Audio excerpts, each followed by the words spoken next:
Hey, everybody. You know, with every Christmas season, a lot of the networks, over the air channels like ABC, NBC, and CBS, and even Fox, and even CW, just a lot of the major, well known, over the air um, networks, and some of their sub networks, if you know what I mean, the substations, their point twos and their point fives and stuff like that. Every year they seem to show Christmas specials that we have grown up on. And there are times when a Christmas special that we've grown up on, or any kind of special, holiday special, if you will sometimes eventually gain the attention of an up and coming or established movie writer or screenwriter. And this screenwriter will want to write a script to do that would be basically adapting said special for the big screen. Again, we have seen this several times. There are some titles I can't think of off the top of my head just yet, but we have seen this.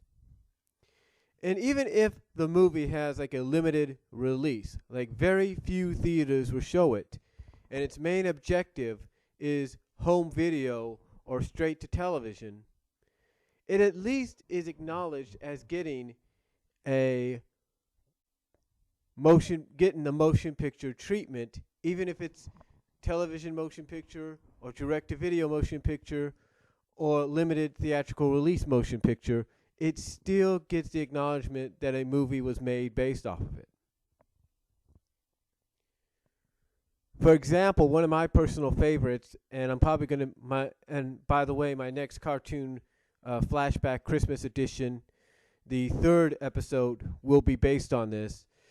One of my personal faves, and I know some people have different opinions about it, is Rudolph the Red-Nosed Reindeer, the movie from 1999. I remember the advertisements for this, and to me, the animation is what blew me away, is what really attracted me to it. And I'll get more into it later, but the animation itself and the way it was being presented through the promos and stuff really showed that this wasn't just your average 50-minute, 45-minute, 50-minute holiday special or Christmas special, that this was indeed a full-length movie. And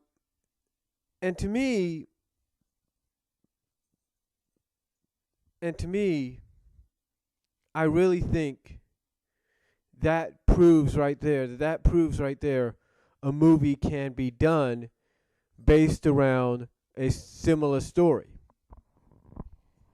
Now, like I said, a lot of the holiday specials, Christmas specials that we grew up on throughout the years, some of them have garnered theatrical or motion picture adaptations. Again, some I can't think of off the top of my head. Actually, there was one that was made for television, and I think it was based off The Year Without a Santa Claus. So yeah, I think they did a live-action movie adaptation of that one. But it has been proven in the past, good or bad, it can be done. Which is why when I watched and recorded like I traditionally do for the past few years, and even this year, when I watched and recorded Santa Claus is Coming to Town this past Monday on ABC, not only did I notice a lot of the heavy edits and cuts that were made, but when you compare it to the unedited version that you only get, I should say, when you watch or when you buy the DVD and the Blu-ray, that right there tells me that a lot more could be done with it. It can be. A lot more can be done with the story that they were presenting there for Santa Claus is coming to town. Santa Claus is coming to town. A lot more could have been done. And here's what I mean. I'm not saying that they did not do a good job in giving him an origin story of how he became Santa Claus. I'm not denying that. I'm not denying they didn't give him a good origin story. They did. They really did. And Rankin Bass has proven that they can do that, even in a 45 to 55-minute special. But to me, when I look at something like Rudolph, and then later on, I think Good Times also, because Good Times Entertainment was the distributor of this movie, and I think as well as Frosty the Snowman movie, animated form that is. It's proven animated or live action or whatever, CGI, stop motion, it's proven that a movie adaptation, if done right, can be done. And when I look at Santa Claus is Coming to Town, I look at it as possibly one that would definitely have a lot of good potential behind it if a theatrical or full-length motion picture, theatrical, made for television, made for direct-to-video, doesn't matter, was ever made. I really think it's got that kind of potential because think about it this way. You have a lot more freedom when you do a motion picture based on something, right? You can get away with just a little bit more, and you can explore more. I mean, let's take a look at Rudolph, for example. Rudolph, the 1999 animated film, did something that the Rankin Bass one didn't do. Now, the Rankin Bass one, I'll be honest, it's one of the best, and really, unless you have somebody out there that could top it, it will never be topped. But I will say this. The animated movie from 1999 comes in a close second, no matter what people say. But what I'm saying is, when you take a look at how they did the Rudolph movie in 1999, it shows you that they got to do a little bit more than what the Rankin Bass special did. See, the big difference was Rudolph ran away when he was just a young kid. He was still like a young deer, a young buck, if you will. A young fawn, if you will, whatever you want to call it. But what they did here is they showed Rudolph progress during that stage, but also showed him grown up. Yeah, he's basically they showed him being in his late teens, if you will. So basically a full adult, basically almost a full adult. That's what they showed. Basically, he was almost a full adult. And to me, that is something that Rankin Bass didn't do, that Good Times and Thundra Animation did, to really show that you could do a lot more when you do a motion picture adaptation of something like Rudolph.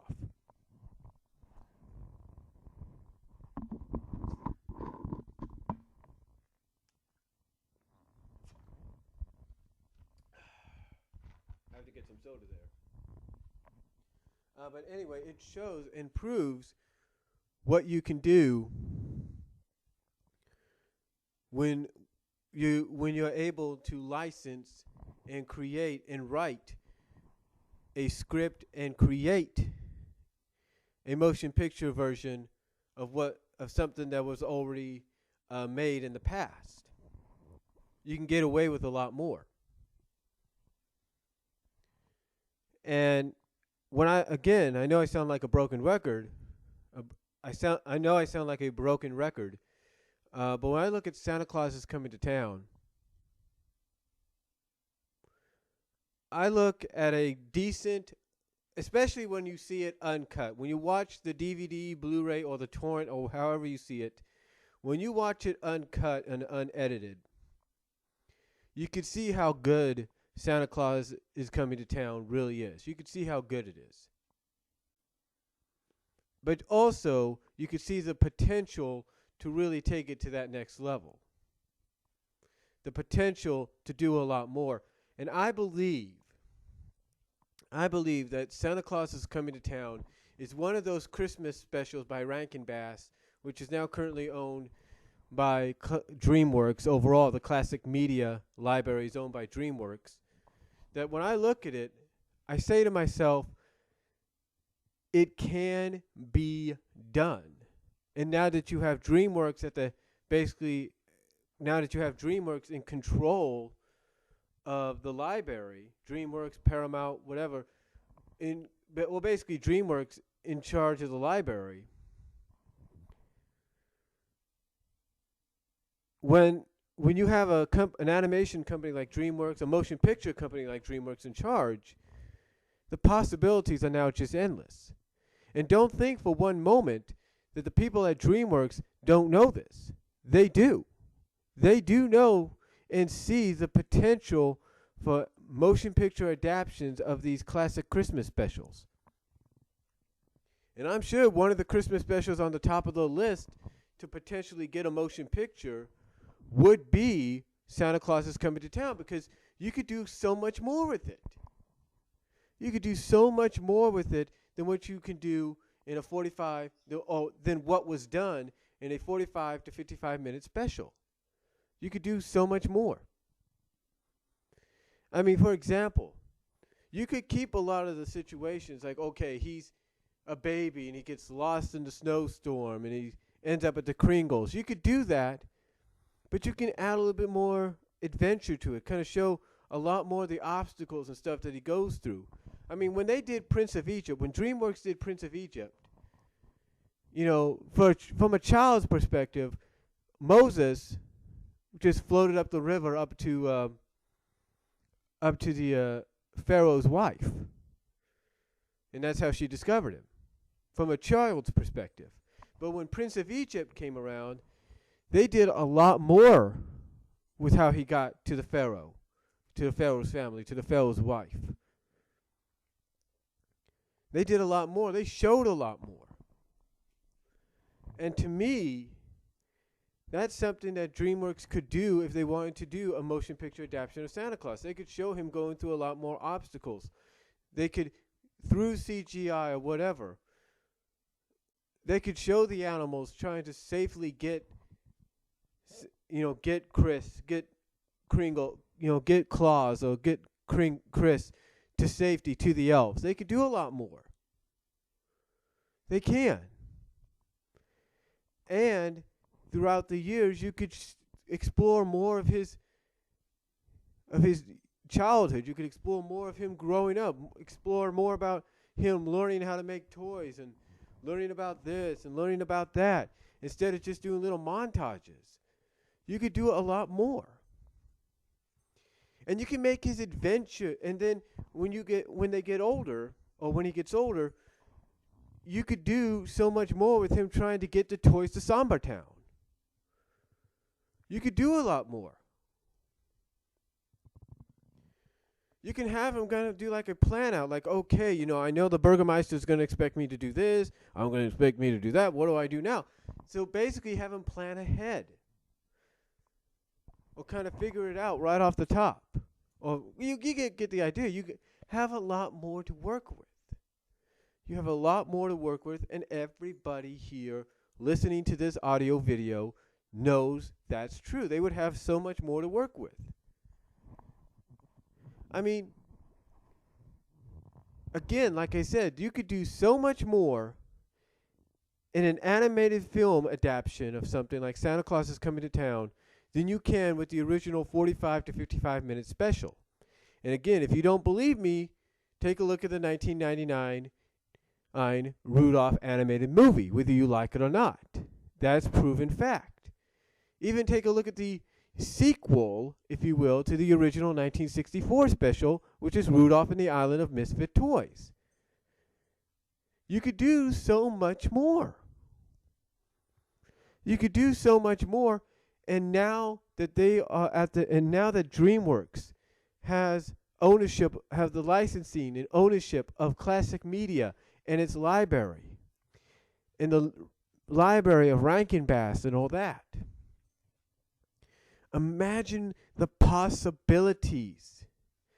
Imagine the possibilities of an animated adaptation of Santa Claus is Coming to Town being made, and being made right. Imagine that happening, folks. Imagine it. But, it's just my point of view here. I think that this can be done along with any other special you could think out there. Heck, you want a proper remake of The Year Without Santa Claus? Dreamworks could do it. They got the rights now. They can do it. You want a proper, more theatrical, more updated Rudolph animated film or CGI film? Dreamworks has got the rights. They can do it. The point is, there's a positive in them owning the classic media library. And that positive is you could end up having animated adaptations, or not animated adaptation, but motion picture adaptations, CGI animated, traditionally 2D animated, or even live action with CGI. All, you could have these kind of motion picture adaptations of all these specials that you grew up on, I grew up on, made into great holiday films, great Christmas films. It can be done. You just have to give a company like Dreamworks a chance to make it happen. And Dreamworks, again, don't think for a second, doesn't realize they have the opportunity staring them straight in the face. Don't think they don't know that, because they do. And I guarantee you, maybe I'm wrong, but I guarantee you they've been thinking about it since they obtained the classic media library. So that's all I'm going to say on it. Let me know what you guys think down below, and comment if you like, and I'll talk to you all later.